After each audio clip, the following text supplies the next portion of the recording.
Here we are. We're going to do 1.5 now, section 1.5. One of the hardest things to remember, it seems like, based on test answers, but parallel and perpendicular lines. So this is a double question here. It says find the equation of the lines that passes through this point and is parallel and perpendicular to this. Now, primarily, we're going to be using this little formula right here most in this. The thing you have to remember is you need to be. So what we're going to do first is start off with the slope. And we're going to find the slope. Make sure that's rolling there. Okay. We're going to find the slope of this line. So I'm going to take it. Here it is. And I'm going to solve it for y to find the slope. I'm going to subtract 2x over here.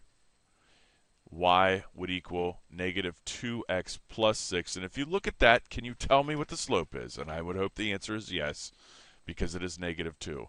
So the slope of this line right here is negative 2. Let's go ahead and do the parallel one first. If we're going to find a line parallel to this, then I need to use the same slope. And I tell you what, let me just write the word parallel,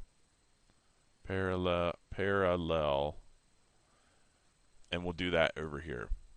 All right, so our slope is going to be negative 2 that we're going to use, and it's going to pass through point 4,5. Okay, so our point we're going to use is 4,5, and that's going to be our x1, y1. Okay, that we're going to plug in the point slope form. And we're just going to do it, and boom, we're going to be done. So I'll recopy the original equation.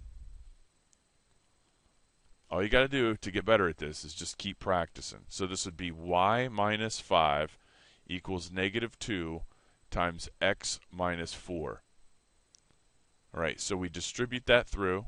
It would be y minus 5 equals negative 2x plus 8. And that's a double negative there, so it's plus 8.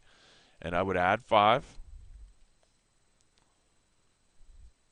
And y would equal negative 2x plus 13. And that would go in our parallel spot. Of course, it has the same slope of the other one, so it's going to be parallel. Now, usually I would graph this, but it would just take too much time, and I don't want to chew up so much time on this video. But I invite you to graph, this and then this, and you'll see that it passes through 0.45 and is yet parallel to that one. It really is. If we want to do perpendicular, okay, for perpendicular, we need the negative reciprocal slope.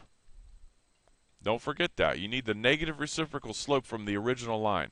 Now the original slope is negative 2. All right. So and that's negative 2 over 1. So if I turn that over to 1/2 and change the sign, that's what negative reciprocal slope means. You flip the fraction, change the sign. So my new slope that I'm going to use here is positive 1/2. That's going to make this thing perpendicular. Now, what a lot of people do, and it is wrong, please do not ever do this, is they'll come over here and say, oh, I know what this is, so I'll just make this y equals, well, I'll write it, but don't you write it. They'll go like this. So I'm going to try to show you what people do wrong. That's just fantastically wrong, because it is perpendicular, but it won't pass through this point. So that's not what you do. Let me show you what you do. Okay, you come back and you start over. We're going to use y1 equals m times x minus x1. You got to go through this whole process again with this point. You have to enter this point and the new slope, the perpendicular slope, in this thing, and it will generate the equation of the line. So it's y minus 5, that's y1. Label that there. That's x1 and y1, still is, equals 1/2. And then x minus 4, that's going to work out kind of nice there. So we'll distribute this through.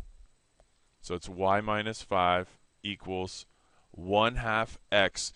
And then half of 4 would be 2. 1/2 times 4 is 2, so this would be minus 2. Okay, so then you add 5 to both sides. keeping our equal signs lined up. The trick to doing that is put your equal signs first like I did there. So this side is y, and the side over here is 1/2 x. That's 1/2 x plus 3. 1/2 x plus 3. That, my friends, is how you do this. And that would be the perpendicular and the parallel. I would suggest starting with the parallel line first and then doing the perpendicular. That's how you do it. Have a good one.